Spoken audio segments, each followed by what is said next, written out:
What is going on, everybody? Welcome to another episode of Hollywood Already Did It, your weekly movie podcast for remakes, reboots, sequels, adaptations, and the like, anything that has been done and will be done again.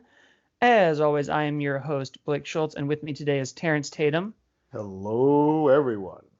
And we are recording this on Sunday, March 22nd, 2020, from Los Angeles, California, which means we are in the middle of a bona fide lockdown, which means that we are recording remotely. We are practicing our social distancing. So if the audio quality is less than standard, we apologize. But, you know, we're all making sacrifices, except for the people at spring break. They don't seem to be making any sacrifices. None. Normally, this would have been the week releasing A Quiet Place 2, but obviously that didn't happen. So instead, we're going to do a little retro look back at A Quiet Place 1, and then we're going to talk a little bit about the movie The Hunt, which was released video on demand during its theatrical release in light of every single movie theater that isn't a drive-in being shut down, except, spoiler alert, the drive-in theaters were shut down in LA today. So if you thought you had a bad run of it, try having a business model from 1962. Thinking you had a window of opportunity and it's taken away from you. Right. Terrence, how is your self-isolating going? Are you having I feel like you and I both do enough at-home stuff anyways that we're like, it's fine. I know. I was like, it was weird because people have been going through this word of introvert, extrovert. And I feel like I'm an introvert who likes to do extrovertish things, but I'm perfectly fine. Like, you give me my Animal Crossing and let me watch whatever DVD or Netflix streaming I have, I'm good to go. Yep, it has not really bothered me yet. My only real concern is when Amazon will start sending groceries again. I would like to just hit 3 buttons and have things arrive. Just show up to my place, please. Yep. So good. I'm glad everyone's doing fine and is safe. Let's get started with this, I guess. A Quiet Place. It's going to be a little bit different. First, we're going to kind of go over some of the history with the movie. Obviously, it feels like it came out a lot longer ago, but it was like a year and a half. It does feel like forever ago. Yeah, so we rewatched it on like day 3 of self-isolation in my apartment. And I think immediately what we all kind of noticed was whenever they did the day 482, we were all like, wow, 482 days. Like, that small part of the movie that usually just gives you a sense of time of when anything happened became the most impactful thing to see and watch and feel, because suddenly it was like, oh, well, you know, what if this gets to 365 days? Is it going to look like, obviously there's no asteroid falling and nothing else, but right. That was probably the weirdest part to me. I had only seen it the one time in theaters, so it was fun. It was fun revisiting it in a situation where noise was appropriate, because I think when people talk about theater experiences, that one was really fun to me because I saw it alone in a very crowded theater. And, like, you know, I had my popcorn and a lot of people had popcorns and sodas and snacks. And, like, right when it started, everything went still. And I didn't touch my popcorn because I didn't want to ruin the atmosphere. It was one of the few movies that really had this part of the experience was the atmosphere and was being quiet, and there were no accidental coughs or hiccups. It felt like everybody was very focused on not ruining it for anybody else, which is something I think I've seen before. I definitely remember buying a large drink to watch that film and not drinking a bit of it because my straw was making so much noise. I was like, nope, I am out. I'm going to watch this movie. And you're right. No one wanted to ruin any aspect of that film, which is very rare at a theater. I mean, we're both avid movie theaters. People typically don't give a damn. Yeah.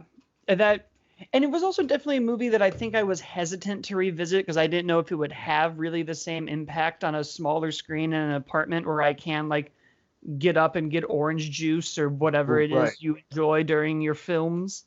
Or They should without an serve audience. Yeah. and it's still fantastic. The movie is great. It's really a testament to John Krasinski's. It's his third directed movie, his first for a major studio, and I think there's a lot of credit to him with just the atmosphere and how it feels and how it's shot, and even small things. When I was researching for this episode, I learned that all of these sound effects, from like dice rolling and things falling, were shot on set in complete silence. It's all diegetic audio, and then they crank it up in post. So everything you were hearing was captured on the set, on site, rather than it being one of those weird surprises where it's like, to make a motorboat, you have to tickle a duck's stomach because a motorboat sounds too much like a jet engine on film. Like those kind of silly moments don't really exist. This is all like getting as close to the dice as you can with a microphone and rolling it and then taking that audio in post and amplifying as much as you can to really, I think, make any sense of noise quadruple when you get to it. Yeah. I watched it again today via Amazon Prime, and they have it on there for free. So if you haven't seen it, you should. But I watched it on there, and there's scenes in it. Like I also only saw it the one time, and this is the second time that I watched it, and I was like, this is still really, really good. Maybe it's some of it because we're in this sort of apocalyptic world as we speak, so kind of just like, oh, this hits a little closer to home. I don't know if that's it, but there was a scene where this movie opens just like in media res of whatever the heck they're going through, but they lose a child at the very beginning of this film, and you're like, whoa, wait, what? Is this what we're starting with?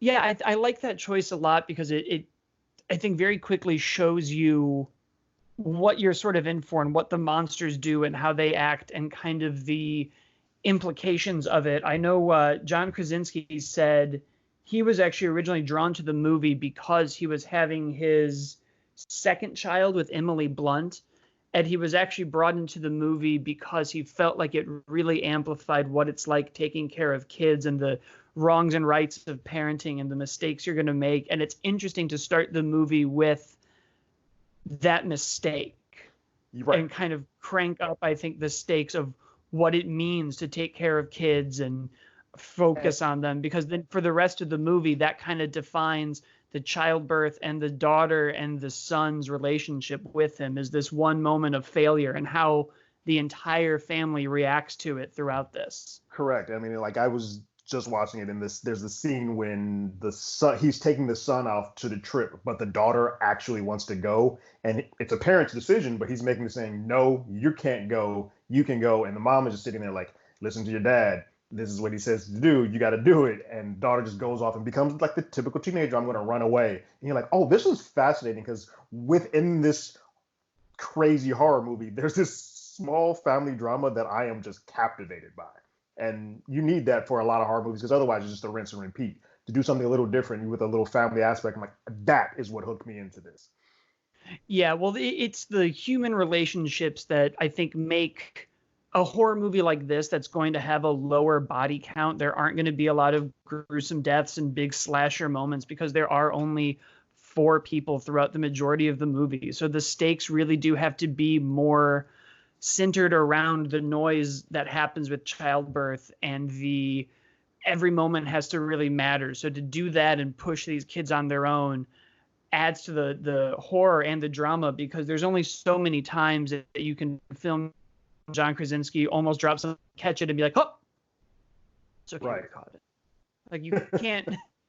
And they do that beat a lot where something falls and it almost hits the ground, and you can only do that trick so many times before you do need a little bit of something else. And I think that's why the movie kind of takes these good breaks from the horror to like go to the waterfall and see what that's like, or even the scene where he's listening to music with Emily Blunt, which is really just from him and Pam in The Office in season 2. It's very familiar. So I don't know if that's because it's John Krasinski or if it's because it's shot the same way. But when we rewatched this time, a part of me was very much like, John, I see what you did. It worked in season 2, and damn it worked here. You son of a bitch. Yeah. So for all we know, he stole Emily Blunt from somebody before this whole thing really happened. That's like day negative 30 of this. Right. I think it's interesting, and it makes kind of the spoiler moment even bigger when you're thinking of this movie in terms of what parents will do for their kids and the lengths they'll go to keep them alive. And Right. watching him make that self-sacrifice every time is just so incredible. And it's funny watching Jim from The Office do it, because I think that's a show we've rewatched so much that it is hard to see him as just John Krasinski. And that was one of the few moments where I think you really saw the actor and not just the guy's face. It's so weird because at the time that I watched this, all that I had for Krasinski was The Office. But this weekend, as in isolation, I've been watching Jack Ryan on Tom Clancy's Jack Ryan. So watching that and then watching this, I'm like, oh, Krasinski, I see what you're doing here. I like this trajectory you're on, because you're doing some cool things, and I'm all a part of it. So now it doesn't seem so much of a shocker to me to see that. But yes, at that point in time, it was like I did not expect to see this type of acting out of John Krasinski.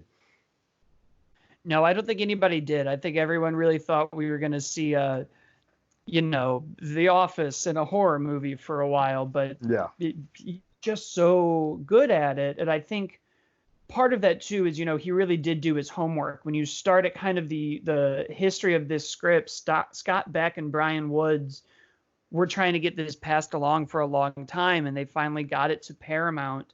And even them in the writing, they grew up like on a farmland and with grain silos and in this kind of environment. And I think that's what makes it all feel kind of real and tangible, is like anybody who kind of puts their own DNA into a movie, you can feel that and see it. And there's nothing that feels like hokey about it. There's never a moment where you kind of don't believe that something could happen. You really do feel the weight of that world, and you can tell that this is kind of how all the rules of it operate and work without the need for that. In the same way when people who grew up in cities are like, this is how the city feels, and you can tell, rather than it being like New York feels like a suburb in this Iron Man movie because the guy who wrote it grew up in a suburb and right. doesn't really it's the difference between like Sam Raimi's Spider-Man and Spider-Verse, when you're like, why doesn't this original movie feel lived in compared to all the other ones? And it's like, oh, well, because, they lived there. Yeah. They infused their culture and their life into it, and they didn't. Like, in no offense to Raimi, he's not from that world. Like, at least not within the time that he was making that film. He was far removed from being in the heart of New York City. Right. And then John Krasinski did his homework. He talks a lot about the inspirations coming from Alien, which I think if you're making a horror movie with aliens and you don't cite that as a reference, you probably are lying to yourself. And especially when you're using sound and silence, it's like that's a huge part of what that Alien movie was about. So yes. Right. When you kind of use that in the same way, and even the way the creatures kind of move and are revealed to you, you're sort of putting together how it looks until the climax of the movie, when you get to kind of see the whole thing, which either works for you or doesn't. How did you feel about the creatures in this movie? It's funny. I kind of like how I felt with The Village. I was more akin to being freaked out of what I was creating in my brain than when they showed it all to me. The most that I was still creeped out is when the young girl is playing with her earpiece and like the audience realizes that her earpiece is not having an effect on them. That I was fine if that's all we saw as far as just the top half of them. Once they got to the end and showed the whole thing, I was like, oh, well, you kind of showed me the wizard behind the curtain. I'm not now as interested as I was before. Yeah, I liked it a lot more the second time, when I think I knew what I was going to get, because I had just sort of finished playing. It's a much older game than the movie even is now, but I just finished playing The Last of Us, which was also sound-based monsters. So a lot of the tricks that it was doing kind of, to me, I don't think it was ripping anything off. I think you can make, as many of these type of things as you want, right, and go for it. But then even kind of seeing it realized, a part of me was like, oh, cool. It's like the Last of Us creatures and a Demogorgon from Stranger Things put together. It really isn't until you kind of start looking at it through the eyes of what it does and how it uses sound, and you feel more like it's evolved to need that. And when it kind of opens up and you see all the, I don't know, soft goo inside, there was no art book that explained the anatomy of these creatures.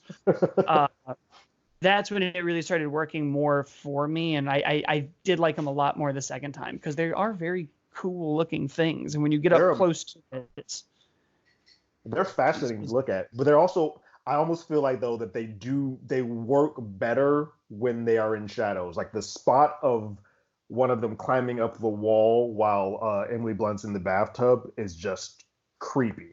And I think that's when it's at its best. Yeah. Yeah, it'll be interesting to see how they evolve them in the sequel that we'll see one day. But one day. So, I mean, kind of some of the other like interesting things. I mean, in terms of the box office, they spent the budget was $17 million, and they spent all of it locally, which I didn't know, which means that like, you know, they shot in Dutchess and Ulster counties of upstate New York, and they hired local farmers to grow all of that corn and everything else they were using. So that's part of the budget, was to kind of make this world feel and look as real and tangible as they could without doing much of anything else, which I think is great because then they give all this work to these people. Yeah, it's like they're giving work to people that normally wouldn't have it. That's pretty dope. I like that. Yeah, and they the only reason the movie actually has a score was because John Krasinski wanted audience to stay familiar with a mainstream film and keep mainstream audiences in it. He didn't want people to get turned off by the idea of it being a silent movie or feeling like a silent movie experience. He wanted you to still kind of be hooked into how movies are made now. Yeah. Which I didn't really think about watching the movie, but it's an interesting choice. It really means that at one point they were thinking about just straight up not having any sound at all. Silent, which I can see both sides. I understand if you want to do it in an artistic way and like, oh, we want to do this, but Krasinski was like, look, the bottom line is also still to make money off of this. We will lose audiences, or audiences will tune out. We've talked about this before in previous episodes. If you have something that's in black and white, sometimes audiences just shut down. If you have something that's in what we quote unquote old time, no sound or silent film, they're gonna be like, nah, that's not for me. So I think it's the right choice to have made. I would watch a black and white cut of this movie now that you've said that. That is something that I would be very cool. I'm like, oh, well, now I kind of want to see that. Something else that I thought was fun, speaking of the marketing for this movie, its second trailer premiered during Super Bowl 2018. I don't know how to read the Roman the L in two lines. I don't know. Yes. Super Bowl before the movie came out. It was shown alongside Red Sparrow's trailer in the pregame and had both the lowest views and the lowest social conversation around it when it was done, leading them to project lower, which I thought was kind of interesting that it just, I don't know how common that is. You know sports better than me. Is the pregame ads just like never seen and that's part of the issue, or did they? Because this aired. You're saying this aired pregame, so before the game. Typically, anything that happens before the coin flip, no one is really watching. I would say you will have some avid fans who just watched all Super Bowl stuff the entire day, but most people don't typically cut their TVs on until the national anthem is played, and so they used money that they probably didn't really need to, but I wouldn't have looked at that number too heavily because I don't think the numbers before a pregame. The sweet spot is in the middle of probably second quarter. That's when you have the most eyes on you. So, yeah. Okay, good to know. Because I just thought that was crazy that it took that long for the word of mouth to get going. But then, sure enough, it made $19 million on its first day. And then, you know, unlike other horror movies that are more front-loaded, where they'll make all their money on Friday and then drop, it made $19.1 million on the first Saturday and went on to make $50 million its first weekend domestically. It came in second place in its second weekend. I can't remember what was first. I didn't write it down. But it only had a 34% drop as opposed to the 50% most horror movies have. bounced back up to number one its third weekend, and then was second to Infinity War in its fourth weekend. So it went on to be huge. Rampage Rampage was number one during its second weekend.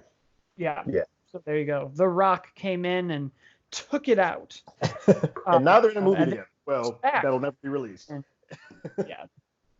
I mean, that's pretty incredible to stick around against those two like big tent poles, and became a huge win for Paramount and a huge win for, I think, everybody involved. I think in terms of why it's still relevant, we've kind of already touched on these themes of taking care of families and kids. And I think that's why the older you get, the more this movie will be relevant. I think when you watch it younger, you relate more to the kids and you see this self-sacrifice from the father that'll hit you. But then eventually one day, you know, become the father and the silver spoon, and then you're dying for your children. Yeah.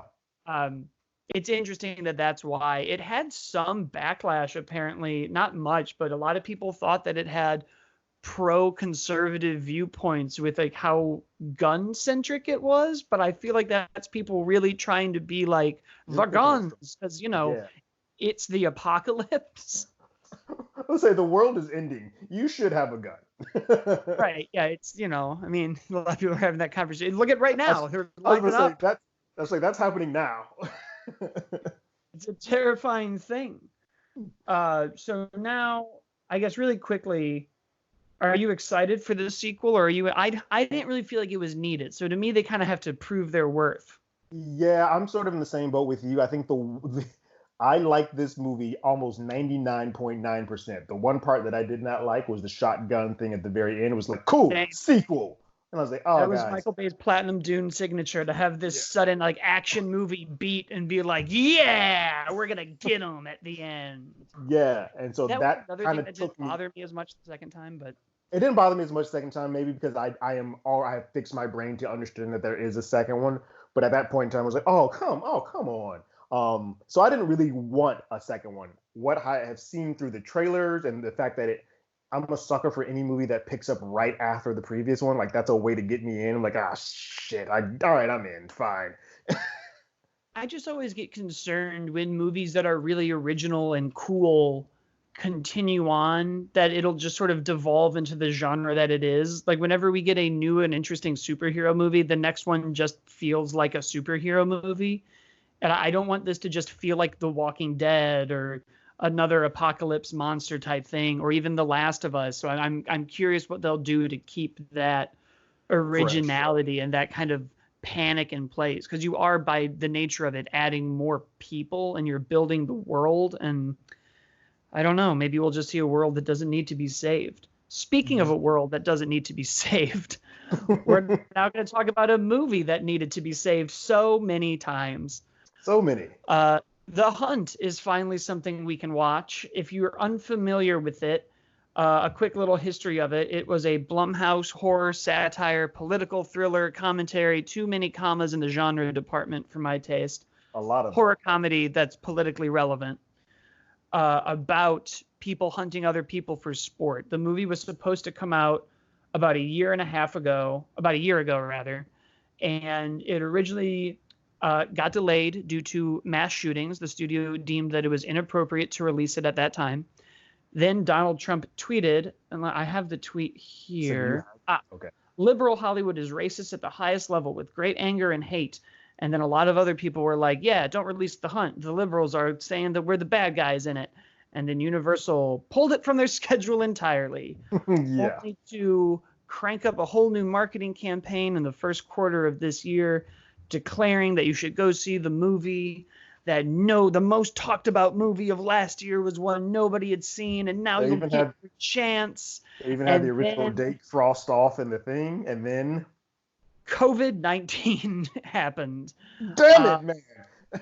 Leading to the lowest box office in 22 years. Nothing did well. Bloodshot, The Hunt, Onward at its second weekend, everything, The Way Back with Ben Affleck. Leading this movie did not have any real prevalence until Blumhouse made the decision to, while we are all self-isolating and quarantining, to release that along with The Invisible Man and other Universal movies like Trolls World Tour on video on demand for rental in a new fun experiment that I candidly love. So here we are. The movie also it's rumored that it was originally called Red State versus Blue State, and Universal has gone on record many times to say that's never the case. It was a script that was passed around for quite some time. Nobody else wanted to do it because of the political ideologies in the movie, until Blumhouse and Universal said, fuck the police, let's do it. And here we are. With the writer for this season of The Watchmen, which is great. David Lindelof. Yes. Showing up like a man. Yeah. What'd you think? I had a damn fun time. This movie has that weird, twisted, sick sense of humor that just gets me. It was weird, though, because I sat through this movie, and we'll probably get into this a little bit, but I've sat through this film saying, I love this, but I've seen this movie done so many times before that I was kind of like, I've seen this. Like, Ice-T was in the movie, like, Surviving the Game.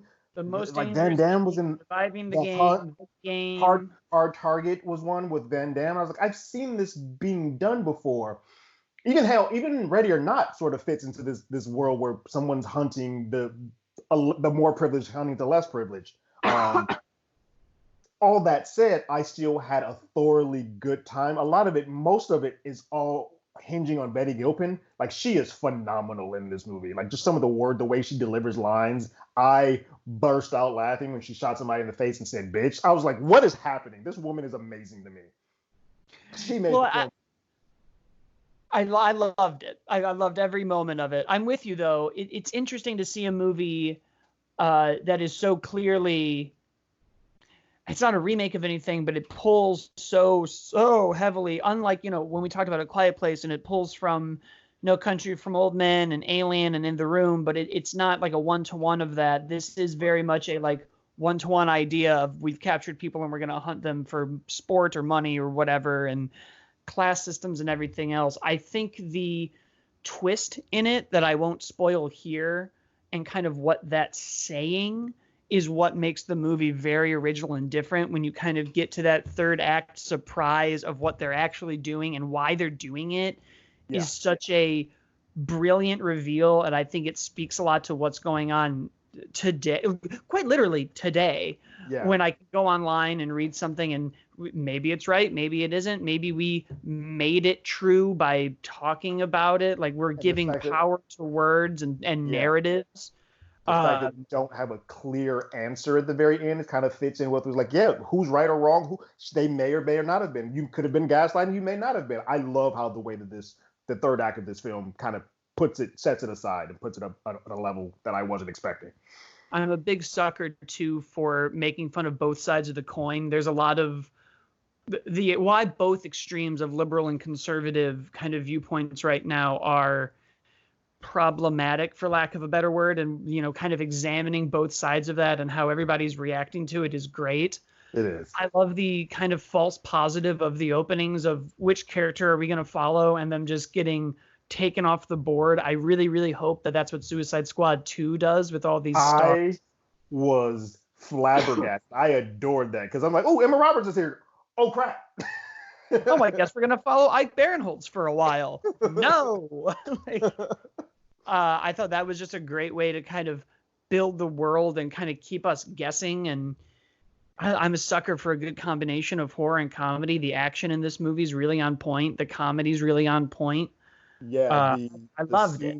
The scene between Betty and Hillary at the end in the kitchen, where they're just talking, felt very like Quentin Tarantino-esque with the dialogue back and forth. I was like, oh, this is my wheelhouse. I love this. And that fight scene was brutal.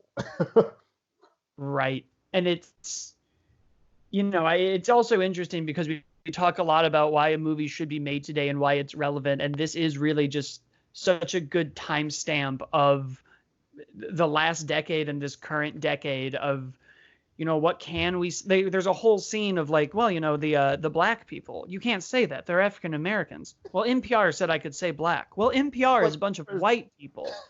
And it's those kind of conversations and sort of watching people who clearly aren't doing or saying anything bad, and then having somebody kind of be like, well, what you're doing is bad, and they can't even agree on what's right, and then kind of watching the people that they're hunting also not be able to kind of get along, and sort of the dividing ends of everybody's politics, that you can get anybody on any spectrum, but eventually you'll find kind of where they don't agree and where they really land.